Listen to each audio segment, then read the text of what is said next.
За сайн уцаа. Ингээд дараагийн анимаараа уулзж байгаатай баяртай байна. Одоо миний ярих аним бол Boring School Juliet гэдэг нэртэй аним байгаа. За ингээд аним руу орцгоё. За яг гол дөрүүдээ танилцуулаа явчих. Энэ бол Ромео Инузука. Манай гол дүрийн хэрэгтэй байгаа. За дараачих нь бол Juliet Persia. Энэ бол манай анимын гол дүрийн эмэгтэй дүр байгаа. Харин энэ бол Scott Fold. Энэ манай Persia-гийн туслах гэж бол хэлж болно. Тэгээд бас гол дүрүүдийн нэг байгаа. За дараагийн дүр бол Hasuki Kamai. Энэ Inuzukагийн туслах гэх юм одоо. Харин энэ бол Chizuru Maru. Бас гол дүрүүдийн нэг. Ер нь аюу тийм үр бүтээлтэй дүр гэх юм уу. За сүүлийн танилцуулах дүр бол Charte Vestia гэдэг дүр байгаа. Энэ манай Persia-гийн сайн найз гэж хэлж болно. За тэгээд энэ хоёроо амраар Ромео Инузукагаа Ромео, Juliet Persia-гаа Juliet гэдэг дуудаа авчиа. Аним манай хоёр тал ингээд дайдахаар эхэлж идэг. Одоо манай энэ Ромеогийн тал бол хар ноход бүлгэн байгаа. Харин Persia-гийн Juliet-ийн тал болохоор цагаан морнууд гэх бүлгэн байдаг. Тэгээд энэ хоёр дандаа ингээд амар нэг үздэггүй бүлгэмүүд юм шиг байна. Баян ингэж зодтолтон бага ангиасаа ахлах дунд хүртэл ингээд бүх үе шат дээр ингээд дандаа зодтолтож явдаг ингээд нэг ерөөс үздэггүй бүлгэмүүд гэх юм уу? Йоо тэгсэн чинь манай үе ингээд бүр зодтолтож бодлоо заяа. За тэгээд энэ бол манай гол дүрүүд одоо сурдаг сургууль гэх юм уу? Энэ сургуулийн дотор ингээд цагаан морнуудын бүлгэм, хар нохтын бүлгэм гэж хоёр хуваагддаг. За гэхдээ манай Ромеод нэг асуудал байгаа заяа.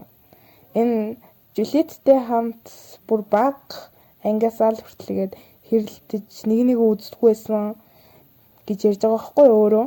Тэгээд бага анги, дунд анги, ахлах ангидаач ингээд ерөөсөө нэг үздэггүй. Гэхдээ манай энэ Ромео Juliet сайн заяа. Гэхдээ ерөөсөө яаж илэрхийлэхээ мэддэггүй. Тэгээд манай хоёр тулалдж байгаад манай Ромео Juliet сайн гэдгийг хэлцдэг, тулалдж явах явцдаа. Тэгээд Juliet ч анхны харцаар бараг дурлцд юм дөө. Тэгээд яасан гэж энэ хоёр ингээд үерхээр болдог заяа нэг ойлгоод. Гэхдээ амар муухай дээрлэхүү дүр цаа. Тэгээд Juliet дээр ирснээ өстө хөөрхөн хിവэрээ энэ хүүхэлтэй шиг гэж мэгэл. Энэ хоёр тэгээд багасаа найзлсан сайн найзууд юм шиг ба. Тэгээд Чарч нь манай Ромео руу харж яснаа. Би чамайг өөрөөх нь нохоо болгомоор байна гэж бодтiin. Тэгэл манай Ромео уурлаад юу хуцаад байгаа юм бэ гэл яасан чинь Juliet хоёр үерхдэг үзье гэж авсан. Йоо бүр яаж мэдчихвэ? Дээр цай ууж ахтаа л хараадсан тэгэл таньсан л юм шиг байна л да. Тэгээ Ромео юу үсэж таасан чинь миний нохоо л тэгвэл яг хүмүүст хэлэхгүй гэсэн чи Juliet хардаж артаад хөөхөө. Тэгэл яа харахгүй ингээл нохоо нь болж байгаа юм л та. Тэгсэн чинь нөгөө хар нохтынх нь бүр үзээ ядаж матал. Тэгсэн энэ чараа үнэн лайтай за буугдмээр байна ч үнэн гайтай үхээ ёо. Тэг ингээ манай нэг амар их зардаг за. Тэгэд ингээд Julietтэй Ромео уулзах галцсан чинь нөл буугалцсан ёо. Тэгээ юу болоод байгаа юм бэ? Надад тайлбарлаач гэж Juliet санаа зовж байгаа штэ. Мэдээж тэгсэн чинь Ромео ингээд хилжүүл бит хоёр үерхэж чадахгүй бит хоёрын харилцаа дуусах байх гэдгээс айгаад ерөөсөө хэлдэг. Бүх зүйл сайхан болохоор би чамд хэлнэ. Одоохондоо би чамд хэлж болохгүй наа гэд. Тэгээ гүрээсээр гал явцд юм да. Тэгэл нөгөө Чарч нь дахиж дуудаал миний хүссэн бүгдийг хийхгүй бол өстө хоёрыг яах юм мэдж байгаа зү гэж мэйг. Тэгэл манай Ромео шүд зугаал за яг сул талыг ч олон доо гэл. За тэгэл сул талын олох ажилдаа гарваа. Тэгжсэн чи өрөөнд нууцаар орсон чинь нэг төл рүү үсэрчдэг хгүй зогтчихад. Тэгээл нөгөө төл рүү норсон чинь нууц рүү. Йоо тэгсэн энэ нууц рүү нь ямар өрөөсөн гэж зүгээр л бүхэл юм ингээд Juliet-ийн зураг. За. Тэгээд ингээд яасан гэсэн чинь энэ чааргуй чинь Juliet-д одоо ингээд найзын хувьас илүү сайн хайртай юм шиг байна. Ер нь би бол тэгж л ойлгосон заяа. Тэгсэн чинь манай энэгээр нь сүрдүүлээд Juliet энийг мэдвэл юу гэж бодох бол гээл. Тэгсэн чинь нөгөө Чарч бүр гүлэг болоод наа уурчлаарэ надаа хүн амтнд бити хэлээрээ Juliet ялангуяа гэд. Ингээл манай хоёр биенийхэн сул талыг ятгцсан. Яах чаргагүй болол зүгээр ингээд энгийн харилцаатай үлдчихэж байгаа юм л та. Үерхсэн усууд энэ сургуульд нь ингээд загалмай солилцсон юм байна л да. Тэгээд солилцох гээд Ромео Жюлиеттэй өгчихсэн чинь Скоттод баригдаад тэгээд чи манай Жюлиетийг яах чинь алах чинь үү гэх. Тэгээд энэ хоёр ингэж муудалцаад зодолтоод тэгээд ингээд өндрөөс унаад байхгүй.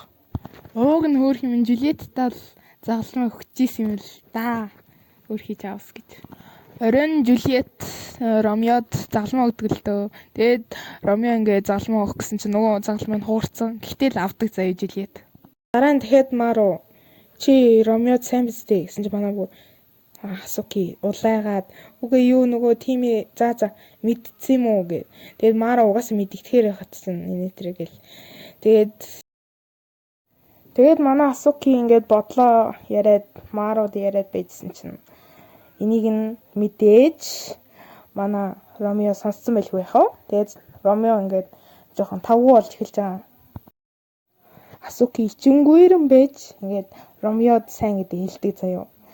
Гэхдээ тэгэл манай Ромео юу гэж тоохов?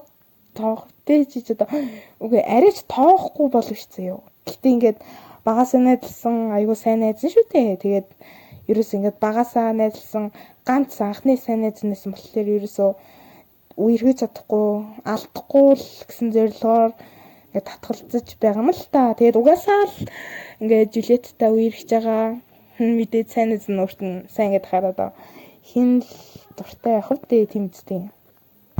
Тэгээд Ромео эргүүлээд Асукид би Жюлиеттэй үерхэж байгаа гэд хэлцдэг заяа. Нөгөө Жюлиетээс авсан загалмаа гаргаж ирж мэрэл их хідээ бас. Тэгээд манай Асуки ч бүр what the fuck гэж бодож байгаа хаварг. Тэгэл жоохон готраад гэх юм уу. Тэгээд бас нөгөө ингээд хар ноход цагаан морнуудтай үерхэж болохгүй гэсэн хатуу дүрм байт юм лээ. Тэгээд тэр дүрмийн зөрчил өөхөх ялтай гэх юм да. Ер нь бол тэгээд энэ дүрмийг ингээд манай Ромео зөрчсөн болохоор Асуки ингээд ална л гэж байгаа юм л. Тэгэл өстө бүгдэнд нь хилэн гээд хашгираа. Гэхдээ Асуки ерөөсөө ингээд тайвшраагүй заяа. Ромео зүгээр л ална гэсэн бодолтой байгаа. Тэгэл утга гаргаж ирэл. Чи дөрөв зөрчсөн чамаг ална гэд ингээд муур холгоно олж байгаа заяа энэ хоёр. Бөө хөөцөлтөн.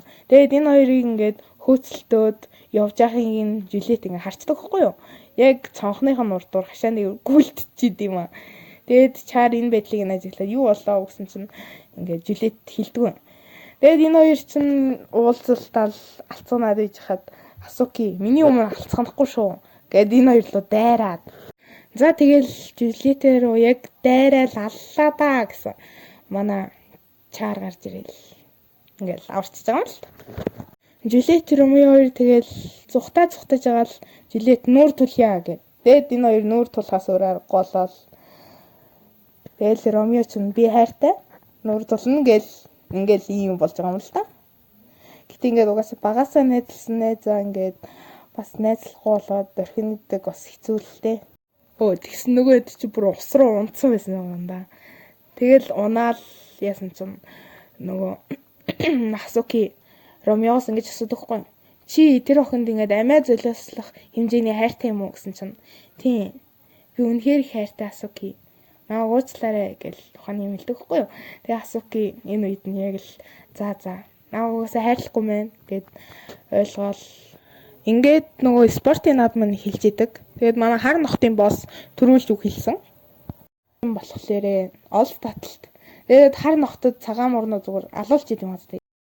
Тэгээд энэ Самолигээд охин манай эдтэй ингээд за тэгсэн манай багуудын онооны харьцаанд цагаан морнууд 300 хар ноход цохон хүний зодоод хэмөө ингээд мэдсэн байдаг хгүй юу шалгаагаад. Тэгээд би чинь бүр ингээд араасаа хутуулуулаад ар байхгүй болоод тэгэл ингээд энэ хоёр зочдын суудлал руу хүртэл шидээд тэгсэн чинь би Жюлиеттэй үзмээр байна энэ морин барилдаанаар гэд. Тэгээд Жюлиет энд